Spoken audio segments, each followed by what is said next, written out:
Hotel Praia Sol. Top Burger. Jornal Luso-Americano. Luís Firmino Insurance. MCM Clínicas Dentárias.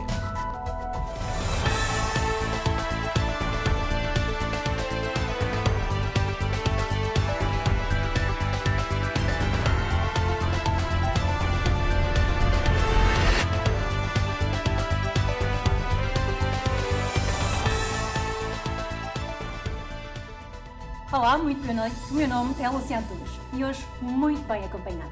Certo, Ricky? É claro que sim, Lucy, e eu sou o Ricky Durães e sempre muito bem acompanhado pela Lucy Antunes. Obrigada.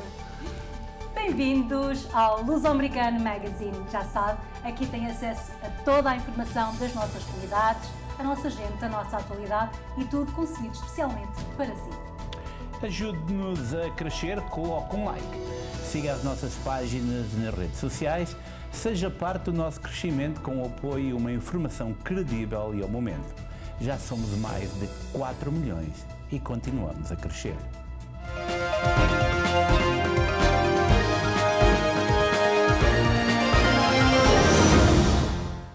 A reunião entre Putin e Donald Trump aconteceu ontem. O momento ficará para a história como o primeiro passo para o que se espera seja um acordo de paz. Donald Trump e Vladimir Putin reuniram-se no Alasca, antiga colónia russa, para debater a guerra iniciada pela Rússia em fevereiro de 2022, quando invadiu o país vizinho para o desmilitarizar e desnazificar. We know fully well that one of the central issues was the situation around Ukraine. We see the strive of the administration and President Trump personally to help facilitate the resolution of the Ukrainian conflict. And his strive to get to the crux of the matter, to understand its history, is precious. As I've said, the situation in Ukraine has to do with fundamental threats to our security. Moreover, we've always considered the Ukrainian nation, and I've said it multiple times, a brotherly nation, however strange it may sound in these conditions. We have the same roots, and everything that's happening is a tragedy for us, a terrible wound. Therefore, the country is sincerely interested in putting an end to it. At the same time, we're convinced that in order to make the settlement lasting and long-term, we need to eliminate all the primary roots, the primary causes of that conflict, and we've said it multiple times, to consider all legitimate concerns of Russia and to reinstate a just balance of security in Europe and in the world on the whole. And I agree with President Trump, as he has said today, that naturally the security of Ukraine should be ensured as well. I believe we had a very productive meeting. There were many, many points that we agreed on, most of them, I would say, a couple of big ones that we haven't quite gotten there, but we've made some headway. So there's no deal until there's a deal. I will call up NATO in a little while. I will call up the various people that I think are appropriate, and I'll, of course, call up President Zelensky and tell him about today's meeting. It's ultimately up to them. They're going to have to agree with. We really made some great progress today. I've always had a fantastic relationship with President Putin, with Vladimir. We had many tough meetings, good meetings. We were interfered with by the Russia hoax. That made it a little bit tougher to deal with, but he understood it. I think he's probably seen things like that during the course of his career. He's seen it all. But we had to put up with the Russia hoax. He knew it was a hoax, and I knew it was a hoax. But what was done was very criminal. But it made it harder for us to deal as a country in terms of the business and all of the things that we'd like to have dealt with. But we'll have a good chance when this is over. E connosco temos Ricky Durães para a reportagem seguinte. Ricky, como é que tu viste este encontro e quais são as ilações que daí podemos tirar? A cimeira muito esperada entre Vladimir Putin e Donald Trump decorreu mesmo ontem no Alasca, numa base norte-americana, e teve também um significado histórico muito importante. Esta foi a 8ª visita de Vladimir Putin aos Estados Unidos, a última nos últimos 10 anos, e será bom fazermos, portanto, um enquadramento geral de tudo aquilo que aconteceu até agora. Pois bem, esta reunião ficou marcada pela ausência de Volodymyr Zelensky. Donald Trump explicou isso um dia antes da cimeira, que esta cimeira seria a plataforma para uma segunda cimeira, e nessa linha de fundo vamos então analisar tudo aquilo que aconteceu e tudo aquilo que já se sabe que poderá vir a acontecer. Primeiro, segunda-feira, Volodymyr Zelensky estará em Washington para uma reunião com Donald Trump. Nessa reunião, o líder ucraniano irá estar ao corrente daquilo que poderão ser as exigências ou um primeiro pré-acordo que estará marcado por 2 pontos. Donald Trump primeiro falou que um cessar-fogo seria a prioridade. Depois da reunião com Vladimir Putin, sabe-se já que este não está aberto a um cessar-fogo, mas sim ao assinar de um acordo para uma paz duradoura. O que é compreensível do lado de Vladimir Putin, porque isso permite que a Ucrânia não ganhe força no terreno para uma possível negociação, e por outro lado é visto também como uma cedência de Donald Trump. Vamos então aqui clarificar mitos e termos a certeza que entendemos tudo aquilo que está a acontecer. Primeiro de tudo, a reunião foi entre 2 dos mais pragmáticos líderes mundiais. Por um lado, uma pessoa que é o responsável por uma guerra que dura há 3 anos, e Vladimir Putin é o único responsável, e por isso mesmo um líder pragmático que sabe muito bem o que quer. E depois outro líder, Donald Trump, que tem nas suas rédeas a maior potência do mundo e o único país capaz de iniciar conversações de paz para acabar com este conflito. Por isso mesmo, uma guerra traz cedências, e quando uma guerra traz cedências é fundamental que todas as partes entendam isso, principalmente aquelas que não têm lugar na mesa de negociações. Eu falo dos europeus porque é muito fácil criticar, mas é difícil conseguir esse lugar à mesa, e eu acredito que esta primeira reunião, primeiro, permitiu aproximar uma solução depois de 3 anos, e eu sou pessoalmente a favor que os países como os Estados Unidos financiem a Ucrânia. Agora, não podemos estar a financiar ano após ano, mês após mês, dia após dia, sem vermos a luz ao fundo do túnel. Esta reunião de sexta-feira permite essa luz ao fundo do túnel.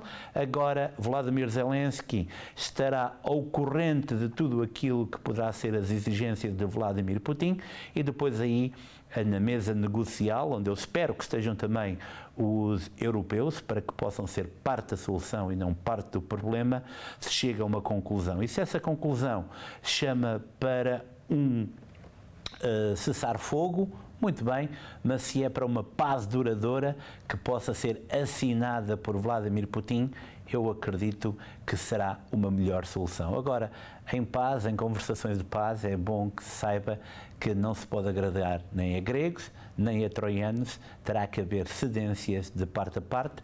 Fala-se que o líder russo exigiu ou exige a cedência de terra de Donbass, que neste momento estão parcialmente ocupadas. Vamos esperar por segunda-feira para sabermos qual é o ponto de vista de Volodymyr Zelensky depois da reunião com o presidente norte-americano Donald Trump. Vamos então saber onde decorreu o encontro. Construída em 1940, Elmendorf Richardson tem hoje uma população de 32 mil pessoas. O presidente americano descreveu-a como a última fronteira do nosso país e a primeira linha de defesa dos Estados Unidos. O capitão H.M. Elmendorf morreu em 1933 durante um teste de voo de um caça experimental no Ohio. O brigadeiro-general Wills P. Richardson, entre outros feitos, chefiou a Comissão Rodoviária do Alasca no início do século XX, tendo construído guarnições e trilhos em todo aquele enorme território. A base que esta sexta-feira, 15 de agosto, vai receber o encontro entre os presidentes dos Estados Unidos, Donald Trump, e da Rússia, Vladimir Putin, foi nomeada em homenagem a estes 2 homens. Construída em 1940, a Joint Base Ilmendorf-Richardson é desde 2010 uma fusão entre a Base Aérea de Ilmendorf, da Força Aérea, com Fort Richardson, pertencente ao Exército Americano. Maior base militar do Alasca, tem hoje uma população de 32 mil pessoas, ou seja, 10% dos habitantes de Anchorage, a capital do estado. Com os seus 26 mil hectares, a base continua hoje a ser essencial para a prontidão militar dos Estados Unidos no Ártico. Mas a sua importância estratégica não é nova. Durante a Guerra Fria foi um local crítico para a defesa aérea e ponto de comando central para afastar ameaças vindas da União Soviética. No seu auge, em 1957, a base chegou a receber 200 caças e vários sistemas de controle de tráfego aéreo e radares de alerta precoce, o que lhe valeu a alcunha de Top Cover for North America, algo como cobertura superior para a América do Norte. Rodeada de montanhas, lagos gelados e glaciares, por ali as temperaturas podem descer com frequência abaixo dos 15 graus negativos, mas esta sexta-feira esperam-se uns a menos 16 graus para receber Trump e Putin, que ali vão debater o futuro da guerra na Ucrânia. Numa visita à base em 2019, no seu primeiro mandato como presidente, Trump destacou que as tropas ali estacionadas servem na última fronteira do nosso país como a primeira linha de defesa dos Estados Unidos. Além de Trump, também visitaram a base de Ilmendorf-Richardson Joe Biden e Barack Obama, tendo este último sido o primeiro presidente dos EUA a fazê-lo. Comprado pelos Estados Unidos à Rússia em 1867 por 7,2 milhões de dólares, o Alasca tornou-se um estado norte-americano em 1959.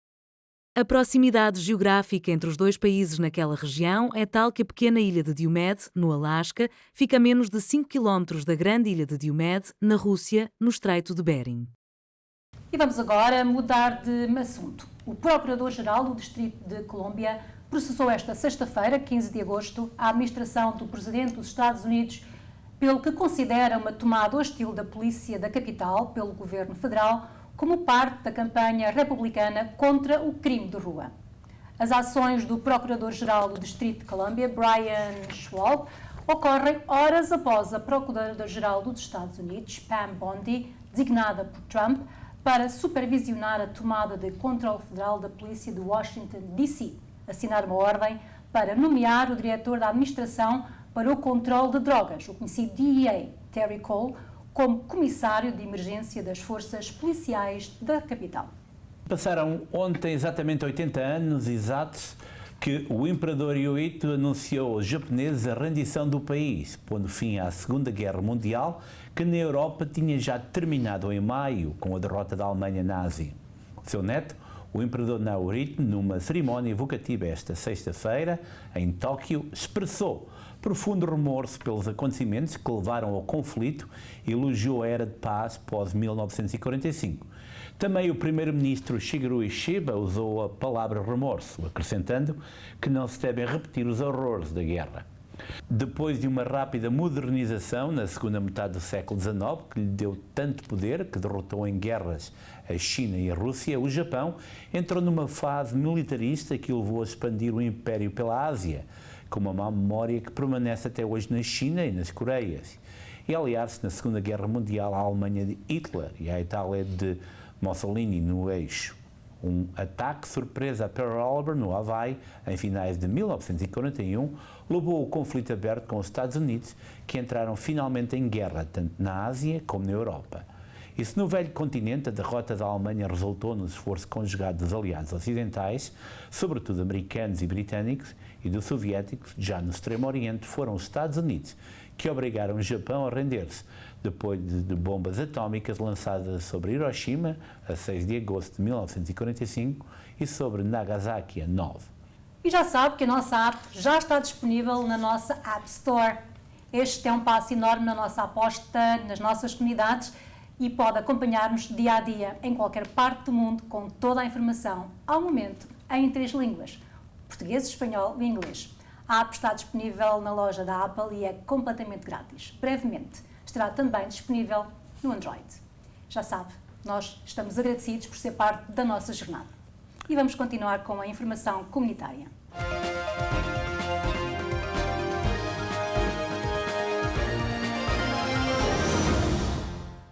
Decorreu ontem em Newark, no Sport Clube Português, no espaço Proverbo, a abertura da exposição coletiva de Fernando Silva e Ricky Durán Jr. A nossa equipa esteve no local. Ontem foi um dia especial na Proverbo, o braço cultural do Sport Clube Português, com a abertura da exposição de Ricky Durães, apadrinhado por Fernando Silva.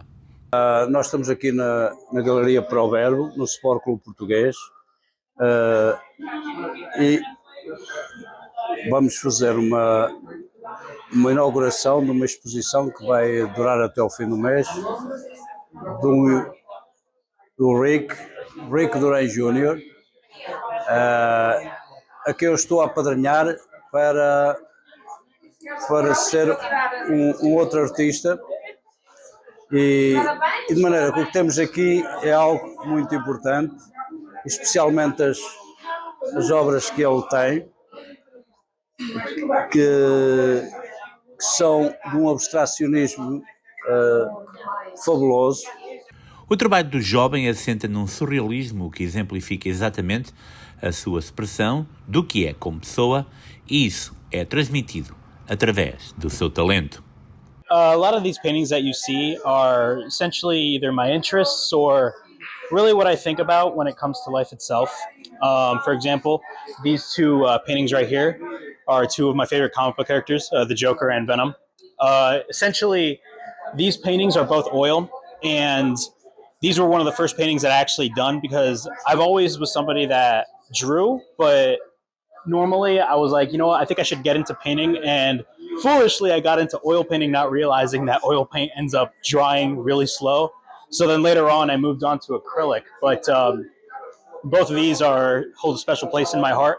This actually took me a year to finish. Talento exemplificado pela representação de mundos oníricos e que podem aparentar ilógicos, como a exploração do inconsciente e o uso de técnicas como o automatismo para libertar a criatividade. A lot of other paintings that are kind of really my vision of life and how I view life.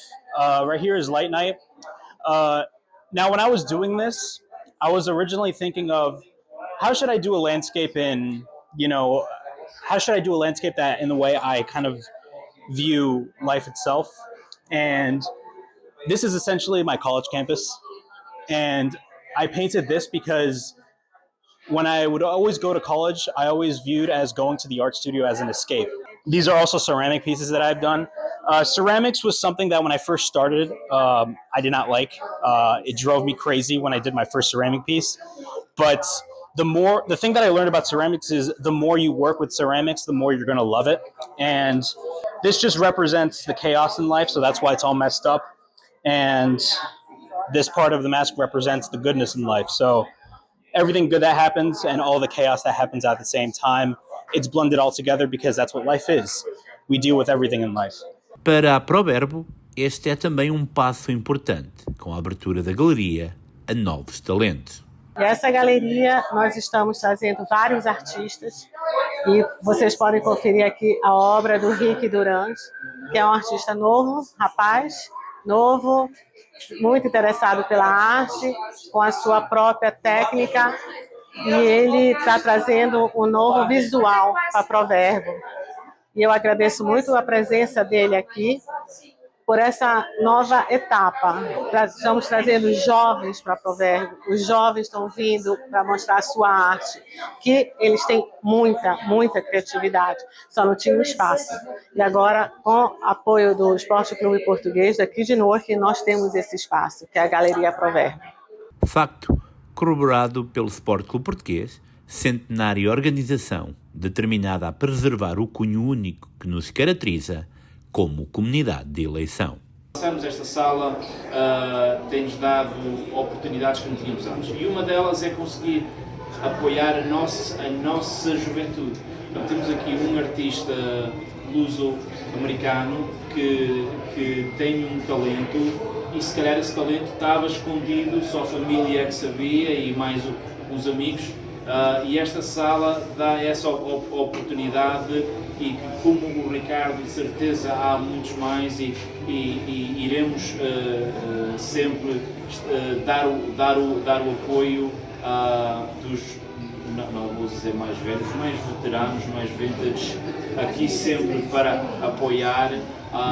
E eu queria dar os parabéns ao Ricardo, quem eu já conheço há muitos anos, tenho uma amizade muito forte com a família, e fico muito contente de o ter aqui. No Sport Clube Português, a capacidade artística de Ricky Durães, apadrinhado por Fernando Silva, mostrou-nos um jovem multifacetado capaz de expressar o seu talento em múltiplas formas, que pode ser apreciado até ao final do mês de agosto na Galeria Glória de Melo e João S. Martins, local emblemático onde, afinal, os sonhos também se tornam realidade. Só queria dizer obrigado para todos para vir aqui, obrigado pela oportunidade. E não sou eu, a oportunidade é para toda a gente.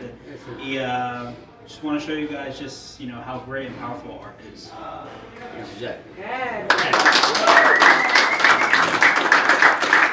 Ontem decorreu também em Harrison um encontro de concertinas na esplanada do Centro Romeu Cascais.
Um investidor local luso-americano adquiriu um imóvel industrial com cerca de 6.300 pés quadrados no Iron Bound, em Newark, pelo valor de $1 milhão, anunciou recentemente a empresa The Kines Cause Inc. De acordo com o comunicado, a transação do imóvel, situado no 9498 da Parkhurst Street, resultou da liquidação do património imobiliário de um espólio. O negócio foi concluído 45 dias após a assinatura do contrato, tendo o comprador apresentado uma proposta a pronto pagamento pelo valor total pedido para o armazém. O luso-americano Ryan Cerqueira, da The Kines Cause e filho de imigrante minhote, representou ambas as partes no processo. Na mais recente edição da revista New Jersey Monthly, agora em bancas, dedicada ao seu aguardado Top 40 de restaurantes em todo o estado, apenas um estabelecimento luso se destacou entre as escolhas dos editores na categoria de gastronomia luso-ibérica. O restaurante Lita, localizado em Aberdeen e liderado pelo premiado chefe luso-americano David Viana. O Lita é descrito pela publicação como um restaurante ibérico moderno, com menu de preço fixo que combina receitas de família com ingredientes sofisticados, criando um espaço ideal para ocasiões especiais, sem perder o ambiente acolhedor e caloroso. Na região norte do estado, o prestigiado Forns of Spain de Newark conquistou o primeiro lugar na preferência dos leitores. Na região centro, a escolha recaiu também sobre o Lita, reforçando o reconhecimento já atribuído pelos editores. Por sua vez, na região sul, o destaque foi para o Spanish Potato Grill em Brick. Entre os restaurantes portugueses em evidência, dois nomes sobressaem como as escolhas dos leitores, sendo o primeiro o assado Portuguese Steakhouse de Livingston. Fundado em 2017 pelo jovem empresário luso-americano Wilson de Souza, natural de Newark e filho do imigrante Fernando Sousa, de Valença do Minho.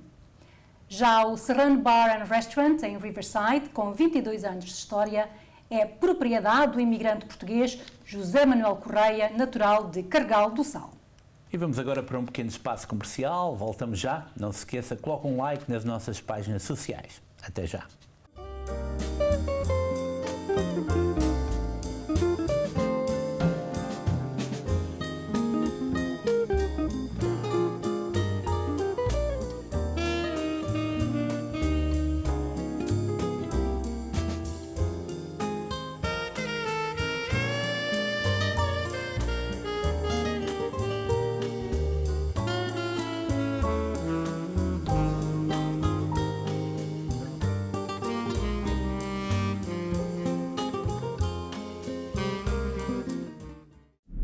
Pouca gente sabe, mas há uma parte de Portugal que não aparece em nenhum mapa.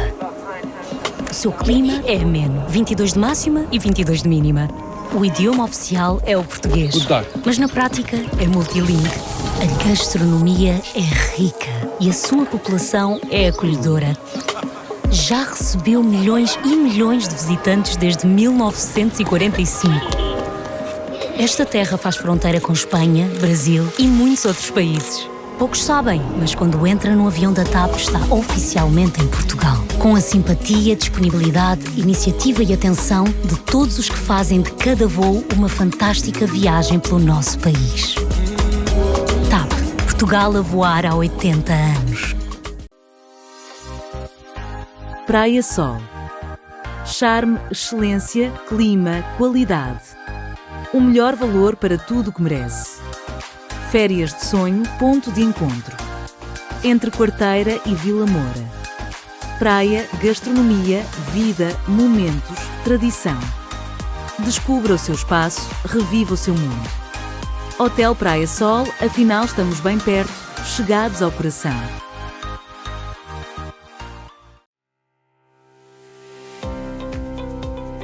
Firmino Insurance. Descansa suas famílias e seus negócios com seguros pessoais e empresariais. Garantir a tranquilidade da sua família é o melhor negócio. Avaliação do tipo de seguro sem qualquer compromisso. Saiba qual a proteção mais adequada para cada tipo de risco. Firmino Insurance.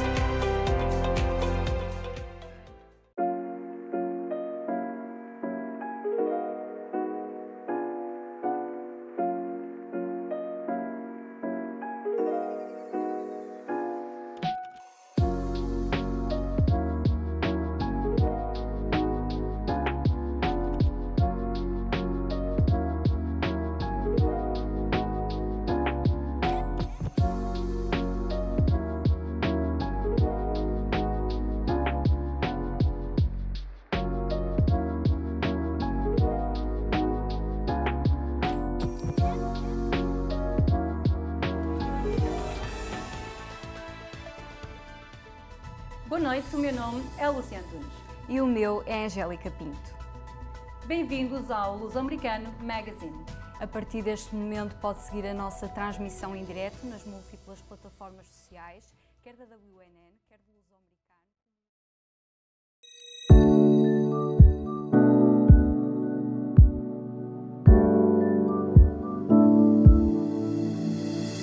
Luso-Americano. Estamos situados no centro de Braga, mesmo perto da central de caminhonagem. Temos uma equipa multidisciplinar, trabalhamos todas as especialidades clínicas dentro da medicina dentária.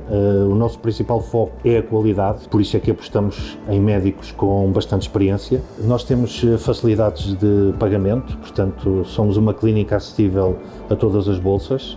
A medicina dentária em Portugal é reconhecida mundialmente e temos a grande vantagem de termos custos muito inferiores àqueles que se praticam lá fora. Estamos a atender bastantes pessoas, damos facilidades em termos de transporte do aeroporto aqui para Braga e tratamos também de hotel para as pessoas que necessitam a preços bastante convidativos. Nós trabalhamos para os pacientes, trabalhamos para a recomendação e gostamos de tratar bem as pessoas.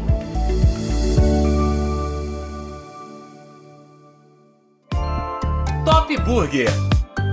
Espetinhos variados com acompanhamento. Salgadinhos, açaí, sucos, omeletes, hambúrguer. Top Burger, a melhor de todas, na 185 Adams Street. Telefone 973-558-5227. Top Burger. Estamos de volta e continuamos com a informação comunitária. E começamos em Nova Iorque. O Consulado-Geral de Portugal na cidade retomou o serviço diário de emissão e renovação do cartão de cidadão no estado de Connecticut, em parceria com o Consulado Honorário de Naugatuck, Harbury. O atendimento decorre no Consulado Honorário, localizado no 3 da Union Street, em Naugatuck, de segunda à sexta-feira, entre as 10 e as 4 da tarde. As marcações podem ser efetuadas pelo telefone 203-632-5815. O valor do serviço pode ser consultado no site oficial do Consulado-Geral de Nova Iorque. O grupo transmontano de Farmingville, em Nova Iorque, vai celebrar o seu 30º convívio no próximo dia 27 de setembro de 2025, pelas 19 horas, no Portuguese American Center of Suffolk, localizado naquela localidade. O evento contará com animação musical a cargo da banda Era Tóxica, a vir da Nova Inglaterra, prometendo uma noite de convívio e celebração das tradições transmontanas.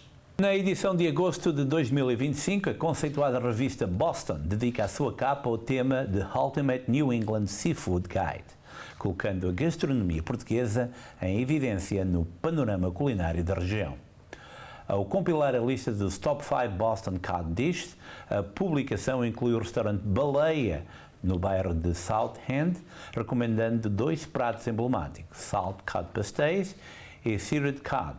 Sobre a experiência, escreve: peça uma dupla de bacalhau neste restaurante português ideal para um jantar a 2, mergulhando primeiro os pastéis de bacalhau em maionese de açafrão, antes de passar ao prato principal, servido com um bolo de batata crocante sobre um saboroso caldo verde enriquecido com pedaços de chouriço. E agora a festa é diferente. O Kennedy Park, em Fall River, Massachusetts, vai acolher entre 20 e 25 de agosto as grandes festas do Divino Espírito Santo da Nova Inglaterra, uma das maiores celebrações da comunidade luso-americana na região. O programa arranca na quarta-feira, dia 20, com a recitação do terço e as tradicionais sopas em louvor do Divino Espírito Santo, presididas pelo Padre Nuno Sousa, vindo dos Açores. A animação estará a cargo da folia da Igreja de Santa Isabel. Na quinta-feira, dia 21, a abertura da iluminação do Kennedy Park dá início à noite de espetáculos com atuações de Man Elvis, Taylor Michel, Nathan, Sabrina, Diman, Rafa Rebelo e a banda Back in the Day. Sexta-feira, 22, traz folia e cantares com Bolarinho, Tavares, além de momentos de homenagem e concertos com José Nazário e Sandro G2. No sábado 23, destaque para o cortejo do bolo de leite e o desfile etnográfico em louvor do Divino, seguidos de música com a banda de Santo António de Fall River, a banda de Santa Cecília, os Capitalistas e Luís Neves, da Vibe. O ponto alto religioso acontece no domingo, dia 24, com a missa solene de coroação na St. Mary's Cathedral, seguida de procissão. A tarde e a noite serão animadas por bandas filarmónicas, Concetta e Starlight. As festividades encerram no dia 28, segunda-feira, no Centro Cultural do Divino Espírito Santo, também em Fall River, com uma cerimónia especial. A equipa de membros de Connecticut do Conselho de Liderança Luso-Americano dos Estados Unidos, a Palcos, tem o orgulho de anunciar um novo evento com o objetivo de reunir pessoas para celebrar a riqueza da cultura portuguesa. O evento, que terá lugar na Gouveia Vineyard, contará com petiscos tradicionais e vinhos desta vinha luso-americana, marcado para o dia 14 de setembro, entre as 3 e as 6 da tarde. A celebração oferece a todos uma oportunidade para se ligarem através de uma história e identidade partilhadas. O custo do evento é de $15 por pessoa, não inclui bebidas, que poderá ser adquirido no local. Keila Mingachos, jovem luso-americana de 23 anos, natural de Danbury, Connecticut, partiu na passada segunda-feira rumo a Portugal para reforçar a equipa feminina do Gil Vicente Futebol Clube, que compete atualmente na 2ª divisão do Campeonato Português. Centro-defesa, Kayla deixou temporariamente a carreira de enfermeira no Hospital de Stamford para viver um sonho que a acompanha desde a sua infância: jogar futebol profissional na terra dos pais e avós. Filha de Joe Mingachos e de Maria Corte Real Mingachos, é neta de imigrantes da Lausanne e Vila Franca pelo lado paterno e de Viseu pelo lado materno, onde aliás a mãe nasceu. Formada em enfermagem pela Quinnipiac, Universidade de Connecticut, Kayla brilhou também no futebol universitário ao serviço dos Bobcats. Antes disso, no Immaculate High School, foi distinguida em 2018 pela United Soccer Coaches como uma das 58 melhores jogadoras de futebol feminino das escolas secundárias em todo o país. A Liga Cívica Luso-Americana de Bridgeport anunciou a abertura de candidaturas para a sua bolsa anual destinada a estudantes no primeiro ano de universidade. As candidaturas decorrem até 15 de outubro de 2025 e devem ser submetidas online através do site. Os candidatos devem preencher um breve formulário de inscrição e apresentar uma carta de recomendação, o histórico escolar completo dos 4 anos de ensino secundário e um currículo resumido. A tradicional cerimónia de entrega das bolsas terá lugar a 17 de janeiro de 2026 no Clube Vasco da Gama, na cidade de Bridgeport. O portal de finanças Finance Buzz divulgou uma lista de 13 cidades costeiras da Flórida onde é possível viver confortavelmente apenas com o rendimento da segurança social estimado em cerca de $2.000 mensais por pessoa, um valor que para casais pode ser bastante superior.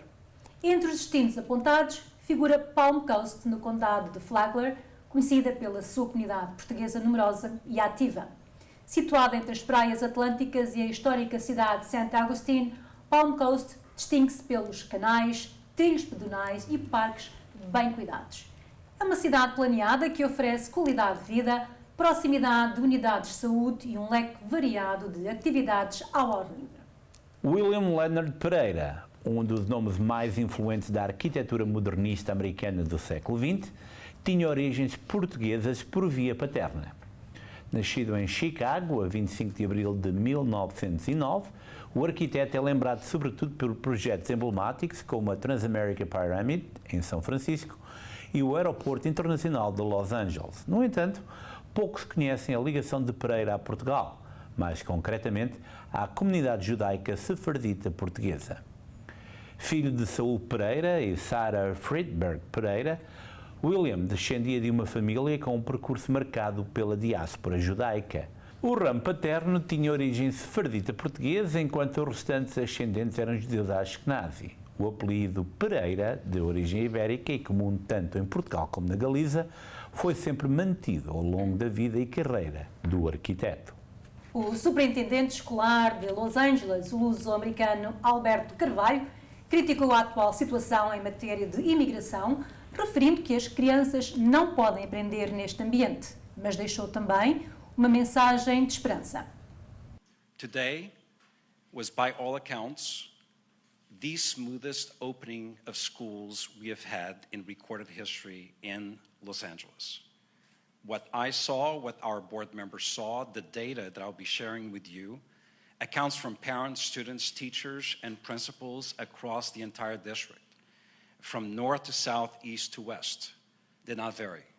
It was a great day of joy, of happiness, of community that was celebrated by students, parents, and staff alike. Of course, I would be remiss if I did not acknowledge what some parents also told me, that the fear is real, that the anxiety is undeniable, that the concern in the minds and hearts of parents is strong. But many parents told us that the steps we took, the communication protocols that we enabled, the outreach, which included in excess of 11,000 phone calls and over 1,000 visits at home, created an environment where parents believed that the best place for their children would be the schoolhouse. And we saw that. We saw it in the faces of kindergarten students who were smiling, although their mothers and fathers were crying. We saw it in the joyous face of high school students as they were reconnecting with their loved ones at school, and they missed them so over the summer. We saw it in the attitude, the behavior, erratic and beautiful, of our middle schoolers bouncing off the walls with all the energy that a middle school usually musters on the first day. Here's what else we saw. And I want to start with the negative. And the negative is outside of our control, but even the negative was measured. There were 4 ICE activities detected close enough to schools, but not within a 2-block radius of schools. The protocols were activated, rapid communications. Some of the information was actually brought to us by some of our partner agencies. LAPD actually alerted in one instance, ongoing activity. Others, information from community partners.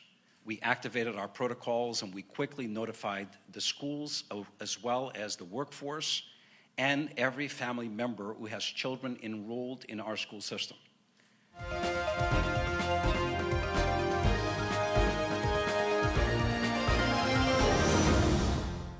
E vamos agora para a informação em Portugal e começamos pelos Arcos de Valdevez. A Câmara Municipal voltou a promover o encontro anual com a diáspora, iniciativa destinada a arcoenses que integram órgãos sociais de associações sediadas nos países onde residem. Na edição deste ano participaram representantes de 19 associações oriundos de 8 países: França, Estados Unidos, Canadá, Brasil, Suíça, Andorra, Portugal e Venezuela. A recepção da comitiva decorreu na Casa das Artes, local onde foi também agraciado com a medalha de honra o anterior Presidente da Câmara e atual Secretário de Estado do Ambiente, Dr. João Manuel de Amaral Esteves. No auditório exterior da Oficina de Artes, em Pardelhas, recebeu na passada quinta-feira, dia 14, um belíssimo concerto da conceituada fadista mortoseira Rosalina Silva, integrado no ciclo Quintas das Artes. Perante uma plateia rendida ao seu talento, Rosalina apresentou um repertório de fados tradicional, acompanhada por Samuel Cabral na guitarra e Paulo Faria de Carvalho na viola de fado. O concerto teve ainda a prestação do fadista convidado Júlio Silva. O ciclo Quintas das Artes é organizado pelo município de Mortosa e traz ao belo espaço da Oficina das Artes apresentações de artistas e bandas com ligações à Mortosa. Vamos agora fazer uma retrospectiva das situações sobre os incêndios florestais em Portugal continental com Ricky Durães. E os incêndios continuam a ser a maior preocupação em Portugal e eu trouxe o meu laptop para dar os últimos detalhes, mas primeiro de tudo o dia de hoje está marcado pela tragédia de Mirandela, onde 6 pessoas perderam a vida num incêndio num lar de idosos. Parece uma recapitulação daquilo que aconteceu aqui nos Estados Unidos, em Fall River, mas esta com consequências drásticas também, a morte de 6 pessoas. Ao que tudo indica, o incêndio começou num colchão, morreram 3 pessoas que estavam nesse quarto e depois outras 3 pessoas devido a fumos e à inalação de outros materiais. Continuamos a acompanhar esta situação, uma situação bastante difícil no norte de Portugal, em Mirandela. Mas vamos então aos incêndios. Neste preciso momento há 61 incêndios ativos em Portugal continental, mais de 5.000 pessoas ou bombeiros no terreno. As áreas mais preocupantes continuam a ser de Arganil, onde há várias pequenas aldeias completamente isoladas, também problemas no Sabugal e no norte de Portugal, em várias áreas com problemas adicionais. É caso para dizer que parece que as autoridades portuguesas não aprendem e a prevenção é a única solução para evitar males maiores. É um agosto bastante difícil, o mês preferido para os imigrantes visitarem a sua terra, a verem Portugal completamente fustigado e os soldados da paz com trabalho adicional, já que as altas temperaturas também não ajudam nesta luta titânica contra as chamas. Como referimos, são 61 incêndios ativos neste momento em Portugal continental, com mais de 5.000 homens no terreno. Já os meios aéreos são cerca de meios aéreos e também no terreno 1.630 meios disponíveis para o combate a estes incêndios.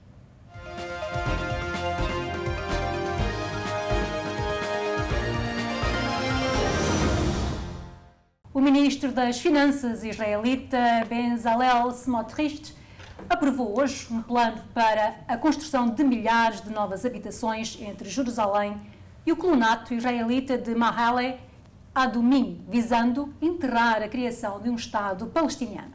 A construção de novas habitações israelitas pode isolar Jerusalém Oriental do resto da Cisjordânia ocupada. Esta realidade enterra finalmente a ideia de um Estado palestiniano, porque não há nada a ser reconhecido e ninguém para ser reconhecido, disse o ministro extrema-direita na cerimónia de anúncio do plano de habitação, criticado por grupos da oposição e da sociedade civil israelita. O grupo Pias Now, organização israelita contrária ao estabelecimento de colonatos, criticou as posições do governo de Benjamin Netanyahu, incluindo o anúncio do Ministério das Finanças e do gabinete militar responsável pela gestão dos novos colonatos. As autoridades militares têm ainda de aprovar o plano de construção, o que pode acontecer na próxima quarta-feira. Estamos à beira de um abismo e o governo está a avançar a todo vapor, denunciou a organização Pias Now. Durante vários anos, as autoridades israelitas evitaram a implementação do projeto de construção, conhecido como I1, devido à pressão da comunidade internacional, que teme que a expansão dos colonatos impeça o estabelecimento de um Estado palestiniano contíguo a Jerusalém Oriental. No entanto, desde que Benjamin Netanyahu assumiu o poder em 2022, liderando uma coligação de extrema-direita, foi aprovado um número sem precedentes de novos colonatos e de apropriação de terras aos habitantes palestinianos. Este não é apenas um plano de construção, é uma mensagem sionista retumbante. Uma Jerusalém unida é a nossa capital eterna e Maale é a Adumim, a parte inseparável dela, disse hoje Smotrich na cerimónia oficial. E o que vamos agora dizer é alarmante e preocupante. Pelo menos 1.760 palestinianos foram mortos desde final de maio na faixa de Gaza, a maioria por disparos do exército israelita, enquanto procuravam ajuda humanitária. Quem afirmou isso foi as Nações Unidas.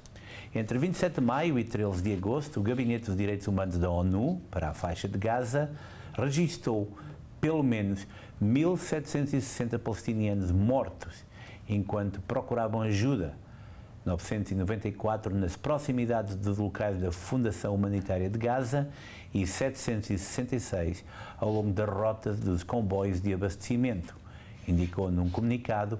A maioria destes assassínios foi cometida pelo exército israelita, estimou a Agência das Nações Unidas.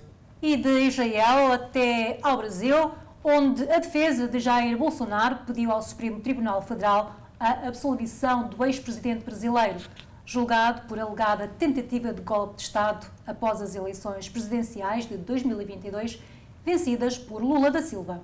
Num documento de 197 páginas entregue ao tribunal, os advogados do ex-chefe de Estado, de 70 anos, sustentaram que Bolsonaro é inocente de todas as acusações que lhe são imputadas e que a total ausência de provas foi demonstrada.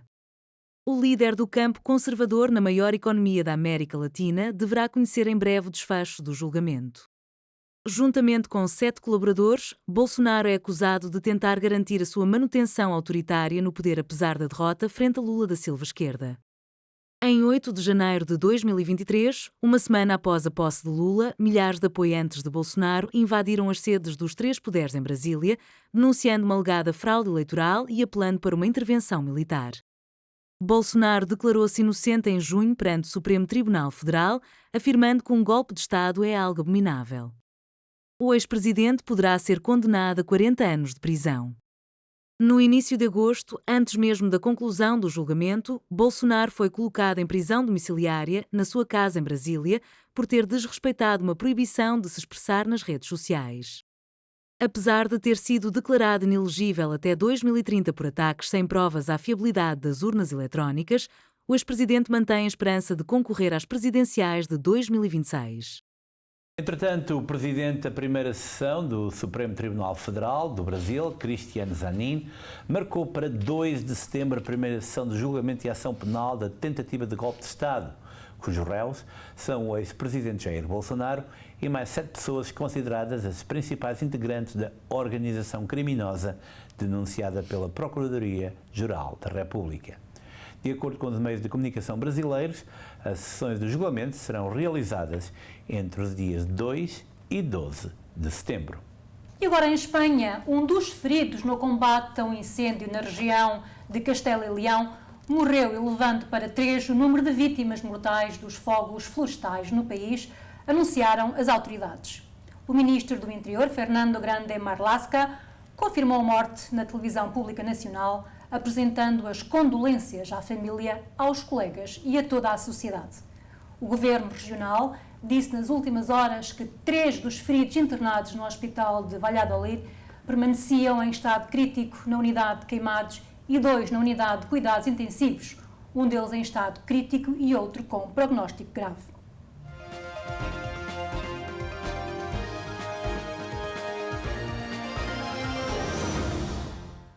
E hoje na Tribuna Jurídica o Dr. Nelson Treze vai explicar o processo de usucapião. Esta semana temos uma pergunta que foi colocada por o nosso telespectador, que é muito importante e que está no horizonte de muitas pessoas. Aliás, até é motivo de preocupação. Qual é a questão que foi colocada? Tem a ver com o usucapião. O que é o usucapião? É uma figura jurídica através do qual uma pessoa que não é proprietária de um imóvel pode tornar-se proprietária do imóvel caso demonstre ter tido sobre esse imóvel posse efetiva do bem. Tem de demonstrá-lo publicamente. Portanto, não pode ser uma coisa dentro de um secretismo. Há requisitos que a lei exige, um deles é a posse efetiva do imóvel e que seja pública. O prazo que a lei estabelece é de 15 anos, se for de boa fé, ou 20 anos se for má fé. O que é a posse efetiva de boa fé? É quando uma pessoa não sabe de quem é aquele imóvel em particular. E de má fé é quando a pessoa sabe, ou desconfia, ou suspeita de quem seja o proprietário do imóvel, mas não quer saber. Agora, o usucapião não opera assim tão facilmente como alguns poderão pensar. A lei estabelece requisitos, já falei de alguns, e é preciso que o proprietário abandone o imóvel. Ou seja, o proprietário que durante aqueles anos não vai ao imóvel, não paga as obrigações fiscais, vulgo os impostos prediais, não faz rigorosamente nada em relação à propriedade. Agora, quem tem uma casa de férias, claro que isso não acontece, não pode alguém chegar lá, ocupar a casa e dizer que, efetivamente, a casa é sua, apesar de ter dono. Portanto, fiquem sossegados, fiquem descansados, que não é assim de qualquer maneira. Aliás, o primitivo dono até pode contestar, tem um prazo de 6 meses para contestar a ocupação do imóvel ou alguém que, através de uma escritura feita no notário, à qual se chama justificação notarial, pode o dono aparecer e contestar aquele usucapião. Também pode ser usucapião pedida a nível judicial, ou seja, através do tribunal. Temos então o usucapião via notário e o usucapião via judicialmente. Portanto, não fiquem com a ideia que isto é 1, 2, 3, não é. E às vezes o usucapião é a única alternativa que há para, efetivamente, os seus legítimos possuidores poderem passar esse imóvel para a sua esfera jurídica, ou seja, para seu nome. Por exemplo, no âmbito de heranças, há imóveis que não estão registados no Conservatório do Registro Predial, outros até nem estão registados nem na Conservatória nem nas Finanças, mas com uma justificação notarial, ou seja, através do usucapião, é possível provar que aquele imóvel fazia parte daquela herança e, através do usucapião, regularizamos a herança, ou seja, a titularidade dos herdeiros relativamente àqueles bens imóveis que compõem a herança. Portanto, o usucapião é bom por um lado, como acabei de dizer, quando os bens imóveis não estão registados. Pode ser menos bom se alguém abandonar, se há alguém que imigra e que durante 15 ou 20 anos nunca mais aparece para reclamar aquilo que é seu, essa parte aí já é menos boa, mas se a pessoa provar que efetivamente tem-se comportado como dono durante 15 ou 20 anos, pode fazer sua aquela propriedade. Espero ter sido suficientemente esclarecedor. Se não fui, cá estarei para a semana para poder esclarecer as dúvidas que eventualmente possam ter surgido. Até lá, muita saúde e fiquem bem.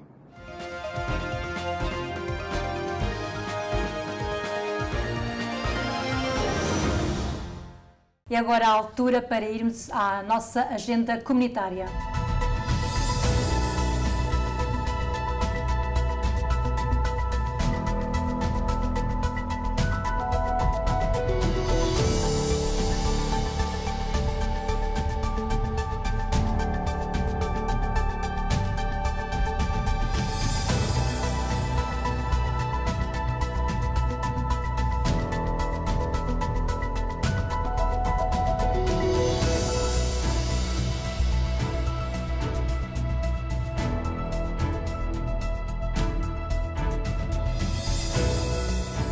Quanto a nós, voltaremos para a semana com muito mais novidades na manga e muito mais informação. Só resta saber se o Ricky Durães estará connosco ou não. Deixa-me dizer-te, Lúcia, que foi com grato prazer que estive hoje aqui, mas para a semana acho que já temos a nossa querida quem? Angélica Pinto, temos saudades. Por isso mesmo, fique bem, tenha uma ótima semana, continue a acompanhar o nosso projeto, coloque um like e o que é que podem fazer mais? Partilhar. Sempre partilhar e continuar connosco. Fique bem, até para a semana. Boa noite.